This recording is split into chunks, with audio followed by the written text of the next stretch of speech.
Hello.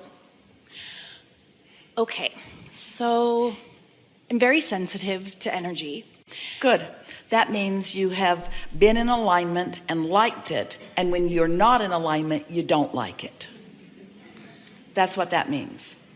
When someone says they're sensitive, it means they've tasted the sweetness of alignment and they can't bear the not sweetness of not alignment. That's a very good thing. Okay, so as I go through my day and I interact with people, and I be the light. That's the next thing that we were going to ask you, because if you've tended to your vibration, so you are sort of holding the room, so to speak, at least the room for you. You're not trying to control the others in the room, but they bounce off of you if they are not in harmony with this harmony that you've got going on. Yes, so as I am the light, something that I experience is that I'm willing to point out when I feel they go to the darkness. Well, then let us just say for a moment you were the light. Okay.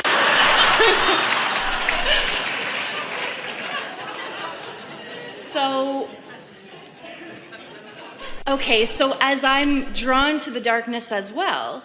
Well, then that means you're not holding the room.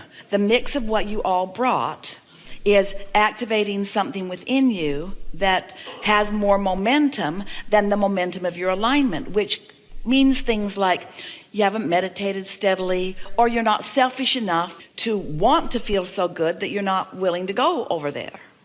Okay, that makes sense. In the case of most people who find themselves doing that, it's a little bit of so much enjoying alignment and so much having your nose in other people's business. It's hard to integrate and not do that. But it's a sort of conditional thing, because if they weren't doing that, it'd be easier for you to stay in alignment. And the fact that they're not doing it, it's not keeping you, but it is influencing your not alignment. And then it feels to you, if you could just straighten them out, then your alignment would come easier. But it never works that way, because you end up going with them. So sometimes I feel like I can stay in the light. Yes, sometimes you do. And I almost feel guilty for it. I can almost feel them resenting me. Then in that it. case, you were in the light. So then I'm just going back again. Because you can't feel guilty and be in the light, you see. I guess maybe guilt is the wrong word. No, it's the right word. So what's happening is, and most everyone does it, you get a lot of the way you feel from the way others are reflecting back to you. And so instead of reaching for the feeling of alignment with your inner being, who is always steady and always there for you, just waiting for you to be ready, sometimes you focus upon something that you want to affect. When someone holds you as their object of attention, and they are tuned in, tapped in, turned on, and they are loving you, oh, it does feel good to you. But if that same person who you are accustomed to loving you is now looking at you from a place of not being in alignment, it does not feel so good. And that's why you say you're sensitive to the energy. And it rarely has anything to do with you, but you take it personally because you're feeling something around it. And so really, we could talk about these kinds of things all day, every day, about behavioral science and what you should do and why people do. And really, the only thing that you need to do is just meditate a little and get in alignment, and just do it every day until you just find yourself unwilling to let your thoughts go in places where they do not feel good. Esther will say, well, I need to be informed. And we say, go ahead, we'll be here when you get back. And she'll say, well, I need to explore this in case it comes up. Go ahead, we'll be here when you get back. Come back soon, Esther. Come back soon. But sometimes it's not that soon, because there's always a mix of things going on around. And so we're talking about molding energy. We're talking about using your blessed sensitivity to know when you're in alignment with all that you are, not only your power, your love, not only your power and love, your clarity, not only your power and love and clarity, but your satisfaction in the moment, which is what it all is about all the time. Sometimes energies make me uncomfortable. Well, we would think that would be true. Okay. Can you help me understand what that is? Well, what energies are you talking about? I'm not really sure. So your statement is sometimes I'm uncomfortable. Yeah. Sometimes I'm uncomfortable because I have deviated from my dominant energy stream and I've introduced resistance into the mix, and it makes me agitated and worse. That makes sense. So when you understand that the way you feel is about your relationship, your energetic relationship with the energetic energy of the thought you're thinking. We can use the word energy or vibrational interchangeably in this analogy. And the vibration and energy or knowledge of your inner being. That's all it ever is. If you see someone and for some reason something about them makes you uncomfortable, you've found something in them that you feel critical about, and because your inner being didn't feel critical about them, you've caused some sense of separation between you and your inner being, and you are not comfortable. You are at your most comfort when you are at your most alignment with the source within you. You are at your most comfort when you are loving someone. But if you've practiced not loving for a while, then sometimes hating feels more natural, but it never feels comfortable. We like that we can have this conversation with you about the difference between something that feels natural or normal and something that feels satisfying and comfortable. What feels comfort, what feels like homecoming, what feels like well-being, what feels like love. That's always vibrational attunement to the whole of who you are. And even the slightest separation from that in some way makes you uncomfortable. So you watch, even in what's going on in your world today. Some things that you felt uncomfortable about at first, as you watched it over and over again, you felt less uncomfortable. It began to feel more normal to you, you see. We want you to understand the difference between something that feels normal and something that feels comfortable, something that feels normal and something that feels satisfying. Sometimes people say, Esther has said it to us, Abraham, I was happier in my hatred before I knew you. Because the tug of war wasn't as strong. But when you have flowed in harmony with who you are, you just can't stand not flowing in harmony with who you are. The discomfort is noticeable. That's why you say you're sensitive. And so sometimes you see people who seem to be fine in all of that discomfort. Well, it's normal to them, but they are not fine. And that's why you see often what you see when they're not in alignment with who they are.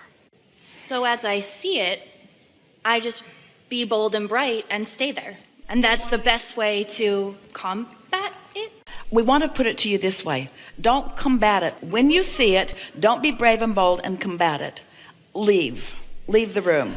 Leave the environment and start over again. It's sort of like this.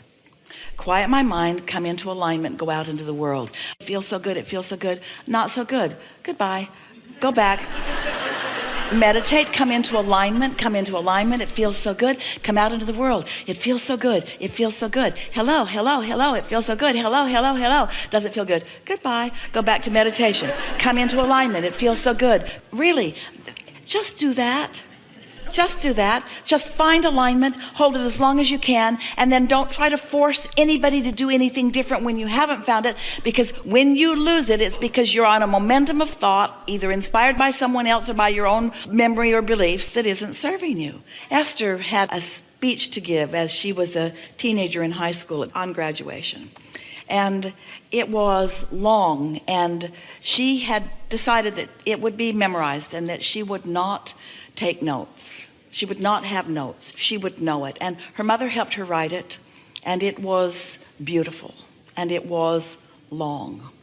And it was finished about 3 months before graduation. So every time Esther would get into the bathtub, which was once or twice a day, she would go as far as she could go.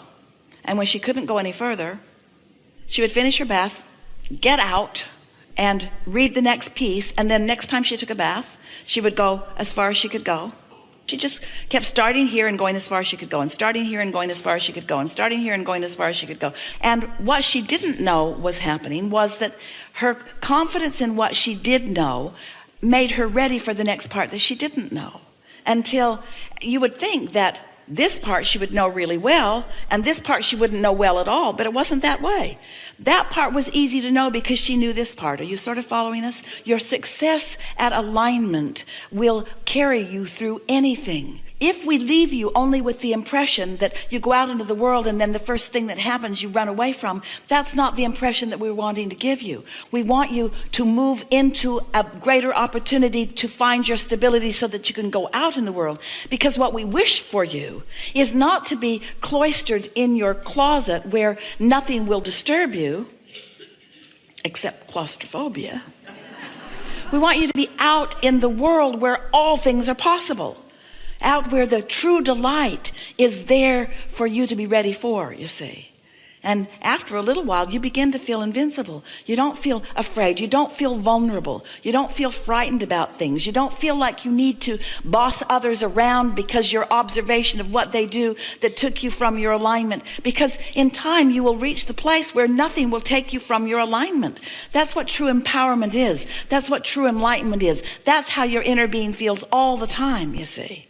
And it's how you are capable of feeling in time. So just find what feels good for a little while and just hold yourself there. And then watch yourself expand into more and more and more until you will be so expansive that others will be awestruck by the breadth and depth of that which you are. And you will have an eagerness to jump into new adventures that you've never experienced before. And they will say, how dare you do that? And you say, because I trust the process and I trust myself and I trust well-being. In other words, I'm not afraid of anything because I understand that well-being is the basis of who I am. It's lovely. Wow. Yeah. Thank you. Yes.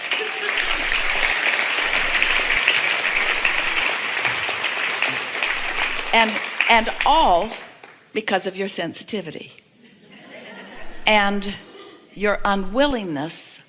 In other words, I'm just not going to not feel good, not for very long. Just not for very long.